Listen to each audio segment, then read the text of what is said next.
Himachal Pradesh BJP के संगठन में कुछ बदलाव किए गए हैं। अब हिमाचल बीजेपी के नए प्रभारी अविनाश राय खन्ना बनाए गए हैं, जबकि सह प्रभारी संजय टंडन को बनाया गया। बीजेपी राष्ट्रीय अध्यक्ष जगत प्रकाश नड्डा ने शुक्रवार को इस संबंध में आदेश जारी किए। तो चलिए आपको सीधे प्रभारी और सह प्रभारी का ग्राफिक्स के जरिए परिचय देते हैं। तो अविनाश राय खन्ना होशियारपुर के गढ़शंकर से हैं।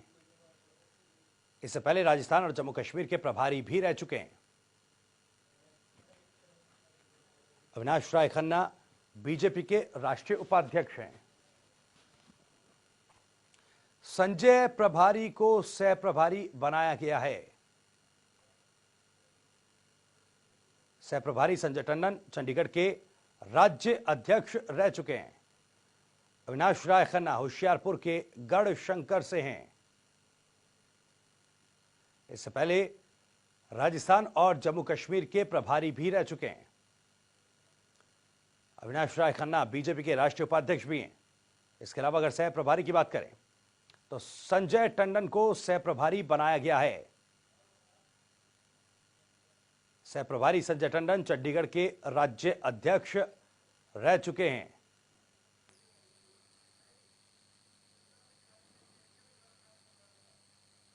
तो विकास हमारे संवाददाता ज्यादा जानकारी के साथ सीधे हमारे साथ जुड़ रहे हैं। विकास, बीजेपी ने अपने प्रभारियों और सह प्रभारियों में बदलाव किया है, आदेश इसके लिए जारी कर दिए गए, क्या कुछ अपडेट आपके पास? और अपडेट जो है यही है कि अब जल्द ही जो है हिमाचल प्रदेश के जो प्रभारी हैं अविनाश राय खन्ना जी, वो हिमाचल दौरा करेंगे। उनसे बात हमारी फोन पे हुई थी और आज इसी मुद्दे पर आज हम उनसे बात भी करने वाले हैं। और खास तौर पर यही है कि हिमाचल प्रदेश में जिस तरह से राजनीतिक गतिविधियां तेज हो रही हैं, अमूमन यही खबरें जो है वो निकलकर सामने आती हैं।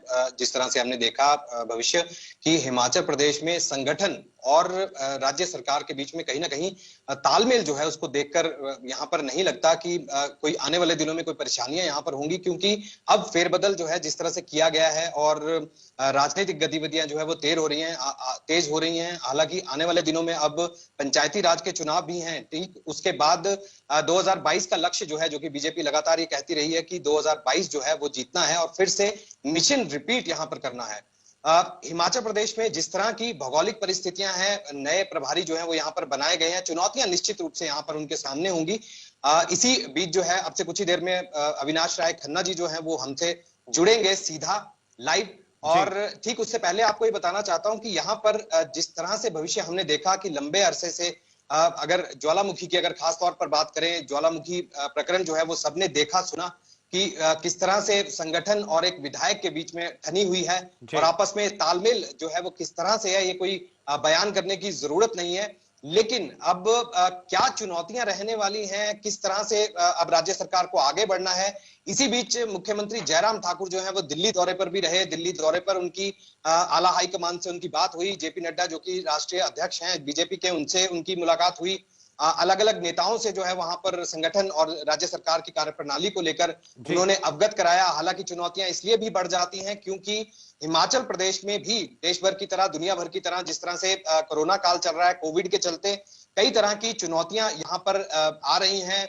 इन तमाम चीजों को देखते हुए राज्य सरकार जो अगर बात करें केंद्र सरकार की जो नीतियां हैं या फिर राज्य सरकार की जो नीतियां हैं, इन तमाम नीतियों को अब जनता तक काफी महत्वपूर्ण है, क्योंकि जिस तरीके का राजनीतिक घटनाक्रम या यूं कहें कि बीजेपी के सामने जो चैलेंजेस प्रदेश में आ रहे हैं उनको देखते हुए अब जब नए प्रभारी अविनाश राय को बनाया गया है, साथ ही सह प्रभारी संजय टंडन, और दोनों ही नेता ऐसे हैं राजनीति के मंझे हुए खिलाड़ी हैं, कई और राज्यों में भी संगठन की महत्वपूर्ण जिम्मेदारियां निभा चुके हैं। तो ऐसे में अब क्या प्रदेश में दोनों के सामने नए चैलेंजेस होंगे जिनसे पार पाना होगा?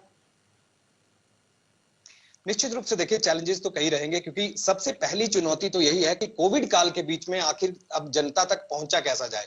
क्योंकि हमने ये देखा कि अब तमाम गतिविधियां जो हैं क्योंकि अत्याधुनिक रूप ले चुकी हैं। वर्चुअल रैलीज जो हैं वो हुई हैं, वर्चुअल सभाएं हो रही हैं, वर्चुअल बैठकें हो रही हैं। हालांकि अगर पिछले दिनों की संगठन की अगर बात करें तो अब आखिरी स्टेज में, अगर मैं कहूं तो गलत नहीं होगा, कि संगठन की जो अपनी गतिविधियां हैं वो आखिरी स्टेज पे चल रही हैं। जिस तरह से पन्ना प्रमुखों की बात की गई तो ये कहा गया कि अब उनकी गिनती जो है वो यहाँ पर हो गई है, पन्ना प्रमुख चुनकर जो है अब संगठन की लिस्ट में उनकी बन चुकी है। ऐसे में पंचायती राज के जो चुनाव हैं, पंचायतों के जो चुनाव हैं, अब वो बड़ी चुनौती हिमाचल प्रदेश में रहने वाला है, क्योंकि इसको लेकर एक तरफ कांग्रेस लगातार हमलावर रुख इख्तियार किए हुए है और राज्य सरकार को जो है वो घेर रही है कांग्रेस। अगर विधानसभा की अगर हम बात करें तो पिछले दिनों विधानसभा का सत्र था, मॉनसून सत्र था। विकास, आपको इस बीच रोकना चाहूंगा। खुद बीजेपी के सह प्रभारी, नवनियुक्त सह प्रभारी संजय टंडन हमारे साथ इस वक्त फोन लाइन पर जुड़ गए। संजय टंडन साहब, बहुत बहुत स्वागत है आपका जनता टीवी पर।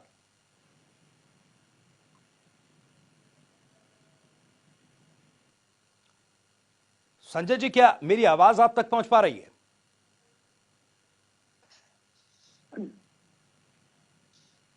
मुझे सुन रही है अविनाश खन्ना? चलिए, लगता है आवाज नहीं संजय टंडन जी के पास तक पहुंच पा रही है। उनसे दोबारा जुड़ने की कोशिश करेंगे। लेकिन अविनाश राय खन्ना जी, बीजेपी के नवनियुक्त प्रभारी हमारे साथ, प्रदेश प्रभारी, इस वक्त फोन लाइन पर मौजूद हैं। अविनाश जी, बहुत बहुत स्वागत है जनता टीवी पर। हिमाचल की जनता के साथ जुड़ने का मौका दिया, आपका मैं बहुत बहुत धन्यवाद करता हूं जी। और आपके द्वारा आज का जो पवित्र त्योहार है भाई दूज, उसकी भी सबको बहुत बहुत बधाई देता हूं। जी बिल्कुल अविनाश जी, आपको भी बहुत बहुत शुभकामनाएं, क्योंकि प्रदेश प्रभारी के तौर पर एक नई जिम्मेदारी आपको मिली है। आप किस तरीके से देख रहे हैं, क्या चैलेंजेस होंगे, किस तरीके से अब आप कार्यभार संभालने वाले हैं, तो क्या कुछ चैलेंजेस के तौर पर देख रहे हैं इसको? जो हिमाचल में एक परसेप्शन रहता है और मिथ बना हुआ है जी कि हिमाचल की सरकार दूसरी बार रिपीट नहीं होती जी, तो सबसे बड़ी प्रायोरिटी रहेगी कि अगले चुनाव में फिर एक बार भारतीय जनता पार्टी की सरकार बने जी और आगे से ज्यादा सीटें जीतकर हमारा मुख्यमंत्री यहाँ पर दोबारा बने जी। दूसरा जो अपना सपना है, जो अपनी पार्टी का एक प्रोग्राम है पंचायत से पार्लियामेंट तक जी, उसको भी हम पूरा करने का प्रयास करेंगे, क्योंकि असेंबली में हम लोग हैं, पार्लियामेंट में हम लोग हैं और यहाँ पर लोकल बॉडीज के चुनाव होने वाले हैं, वो भी बहुत जल्दी हम जीतकर पंचायत से पार्लियामेंट का जो अपना प्रोग्राम है, जो अपने एम है, उसको भी बहुत जल्दी हम पूरा करेंगे।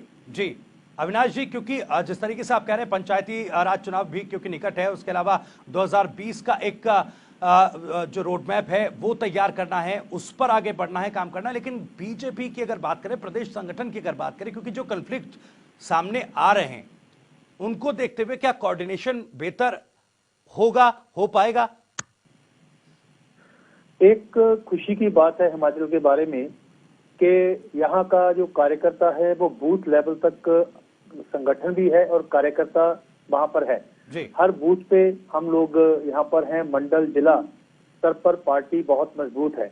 इसलिए जो आपने बात कही कि कुछ चैलेंजेस है, राजनीति में चैलेंज तो रहते हैं, लेकिन जब संगठन मजबूत होता है वो चैलेंज बड़े ना होकर वो चैलेंज एक अपॉर्चुनिटी के रूप में बदल जाते हैं। तो मैं समझता हूँ कि जहाँ पर काम करने का एक अपना नया अनुभव होगा, क्योंकि पहले मैं जम्मू कश्मीर, राजस्थान, गोवा, लेह इसका भी प्रभारी रह चुका हूँ और इसके जो मेरे एक्सपीरियंस है वो यहाँ पर शेयर करेंगे। यहाँ पर एक एक्सपीरियंस टीम है, शांता जी हैं, धूमल साहब हैं, फिर सेंटर में अपने मंत्री अनुराग जी हैं। तो मैं समझता हूँ एक बहुत अच्छी टीम जो है, जहाँ के सीएम एक बहुत ही प्रभावशाली और एक अच्छे मिलनसार और काम को समझने वाले वो सीएम है, तो अच्छी टीम के साथ काम करने का हमें मौका मिलेगा। बिल्कुल अविनाश जी, मेरे सहयोगी शिमला से विकास भी हमारे साथ जुड़े हुए हैं, वो भी कुछ सवाल रखना चाहते हैं। विकास। अविनाश जी, सबसे पहले स्वागत आपका जनता टीवी पर। हिमाचल प्रदेश की जनता आपको सुन रही है लाइव। बहुत बहुत धन्यवाद। मेरा हिमाचल के लोगों को एक बार फिर इस भाई दूज के अवसर पर बहुत बहुत बधाई। अविनाश जी, मेरा सीधा सवाल आपसे ये है, संगठन और सरकार को लेकर लगातार चुनौतियां नजर आती हैं। हालांकि किसी भी राजनेता से जब बीजेपी के अगर कोई राजनीतिक लोग हैं, अगर उनसे बात की जाती है तो सभी जो है इस पर कुछ खास खुलकर बयान नहीं देते। क्या आपके नॉलेज में कोई ऐसी बात लाई गई है या कुछ ऐसी चर्चा हुई है कि अब ज्वालामुखी की जो ज्वाला है उसे कैसे शांत किया जाएगा। लगातार ये मसला अब हाईकमान तक भी पहुंचा है। पिछले दिनों मुख्यमंत्री भी दिल्ली गए थे और वहां पर राष्ट्रीय जो अध्यक्ष हैं जेपी नड्डा, उनसे मुलाकात हुई थी इसी चीज को लेकर भी कि आखिरकार अब जो बीजेपी के जो संगठन महामंत्री हैं पवन राणा और जो विधायक हैं ज्वालामुखी रमेश धवाला, क्योंकि काफी वरिष्ठ नेता हैं, वरिष्ठ नेता के साथ साथ कई अहम पदों पर रहे हैं, क्या लगता है कि जो आपस में ठन गई है अब वो शांत हो गया है? देखिए, मैं एक विश्वास से बात कह सकता हूं कि भारतीय जनता पार्टी जो है वो एक कैडर बेस्ड पार्टी है। कैडर अपने काम की तरफ ध्यान देता है। हम लोग मिलजुल कर किसी भी बात को सुलझाने में सक्षम है और मुझे खुशी है कि मैं उस प्रदेश का प्रभारी हूं जहां जिस प्रदेश के राष्ट्रीय अध्यक्ष हैं। तो यहाँ पर काम करते हुए एक नया एक्सपीरियंस लेंगे। मैं आपको विश्वास दिलवाता हूं कि आपको, मीडिया को या पार्टी के लोगों को कभी भी सुनने का मौका नहीं मिलेगा या देखने का मौका नहीं मिलेगा कि पार्टी में कोई किसी भी कार्यकर्ता के मन में मनभेद मतभेद हैं। हम लोग इकट्ठे होकर के, हमारे सामने एम बड़ा है, हमने एक नया रिकॉर्ड जहां बनाना है वो है 2022 का जो चुनाव है, एक बार फिर सरकार को रिपीट करना, उसका एक बहुत बड़ा काम हमारे सामने है। तो हम मिलजुल के काम करेंगे और हर सीट को जीतने का प्रयास करेंगे। अच्छा अविनाश जी, एक और सवाल है। सवाल ये है कि क्या हिमाचल प्रदेश में आज जिस तरह की भौगोलिक परिस्थितियां हैं या फिर यूं कह लीजिए कि कोविड काल है, तो ऐसे में चुनौतियां कितनी बढ़ जाती हैं आम कार्यकर्ता तक पहुंचने में, या फिर जो नए लोग जो बीजेपी के साथ जुड़ना चाहते हैं या जुड़ रहे हैं उन तक पहुंचने में कितनी दुविधा आज के समय में आपको लगता है कि कुछ मुश्किलात का सामना आपको यहाँ पर करना पड़ सकता है? देखो, आज टेक्नोलॉजी इतनी एडवांस हो गई है। आप, मैं होशियारपुर में बैठा हूँ, आप शिमला में मेरी बात करवा रहे हो और सारी जनता आपके टीवी द्वारा मुझे सुन रही है।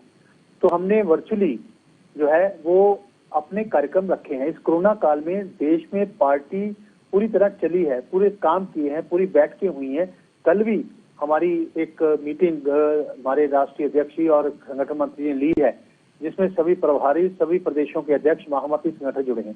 तो पार्टी जो है कंटिन्यूसली चलती रही है और कोरोना ने हमें ये सिखाया है कि काम हमें नहीं रोकना, काम करना है, लेकिन उसका ढंग बदला है। वो वर्चुअली हम लोग एक दूसरे को मिल रहे हैं और मैं आशा करता हूं बहुत जल्दी प्रदेश के साथ भी मैं वर्चुअली बैठ के बातचीत करूंगा और जो उनके मन की बात है या मेरे को मन में है, हम एक दूसरे के साथ शेयर करेंगे। चलिए बहुत बहुत शुक्रिया अविनाश जी, जनता टीवी को अपना समय देने का। विकास हमारे संवाददाता हमारे साथ शिमला से जुड़े हुए थे। विकास, आपका भी बहुत बहुत शुक्रिया।